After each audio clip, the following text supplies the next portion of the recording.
సినీ రంగానికి సంబంధించి జనవరి 2025 సంవత్సరంలో మొట్టమొదటి సినిమాగా గేమ్ చేంజర్ అయితే రావడం జరిగింది. రావడంతోనే అటు కొంచెం positive and negative mixed talk అయితే ఈ సినిమా ముందుకు వెళ్తుందని అనుకోవచ్చు.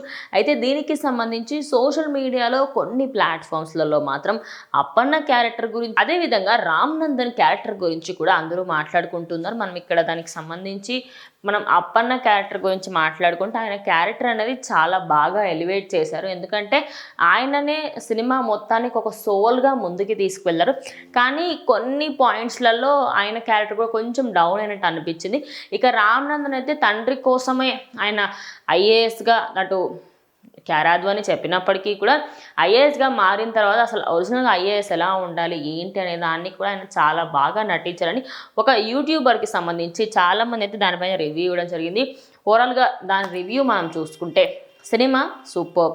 సినిమాకి సంబంధించి రేటింగ్ ఇవ్వాలనుకుంటే 3/5 ఇస్తాను. అండ్ బ్యాక్గ్రౌండ్ స్కోర్ మాత్రం బాగుంది. అదేవిధంగా సినిమాలో నెగిటివ్స్ ఏంటంటే సినిమా ఎక్కడ ల్యాగ్ అనిపించలేదు, కానీ నాన్న హైరణ సాంగ్ తీసేశారు. అదేవిధంగా అప్పన్న క్యారెక్టర్లో అప్పన్న కొంచెం యంగర్ వర్షన్గా కనిపిస్తుంది. అంటే అక్కడ ఉన్న వాళ్ళందరితో పోలిస్తే ఈయన కొంచెం చిన్నవాడిలా కనిపించినట్టుగా అంటున్నారు. అదే కాకుండా ఇంకా చాలా వర్షన్స్ అయితే చెప్పడం జరిగింది. ఓవరాల్గా సినిమా చూసిన వాళ్ళందరికీ మాత్రం ఓకే నచ్చింది అని చెప్పారు. ఈ మధ్య కాలంలో వచ్చిన పొలిటికల్ డ్రామాస్ అన్నిట్లలో ఇది కొంచెం బెటర్గానే ఉంది.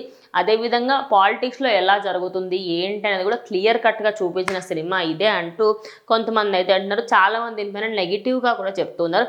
ఎప్పుడైనా ఫస్ట్ డే టాక్ని అస్సలు నమ్మకూడదు. ఎందుకంటే చాలా మటుకు ఆ ఫస్ట్ డే టాక్లో ఎవరైతే ఫ్యాన్సే ఉంటారో వాళ్ళే వెళ్తారు. సో ఫ్యాన్స్ ఎట్లా అంటే కొన్నిసార్లు నచ్చింది నచ్చలేదు కావాలనే నెగిటివ్ టాక్ని స్ప్రెడ్ చేస్తూ ఉంటారు. సో మీరు ఒక ఫస్ట్ వీక్ అయిపోయిన తర్వాత అప్పుడు సినిమాకి సంబంధించి ఎలా ఉండబోతుంది ఏంటి అనేది అప్పుడు క్లియర్ కట్గా అర్థమవుతుంది. సో ఎవరెవరైతే సినిమా చూడలేరో ఖచ్చితంగా థియేటర్స్కి వెళ్ళి సినిమా అయితే చూడండి. మీకు నచ్చొచ్చు, మిగతా వాళ్ళకి నచ్చకపోయినప్పటికీ మీకు ఖచ్చితంగా నచ్చుతుంది అని అనుకుంటాను. సో ఎవరైతే సినిమా చూసారో మీ అభిప్రాయం ఏంటో కమెంట్ చేయండి.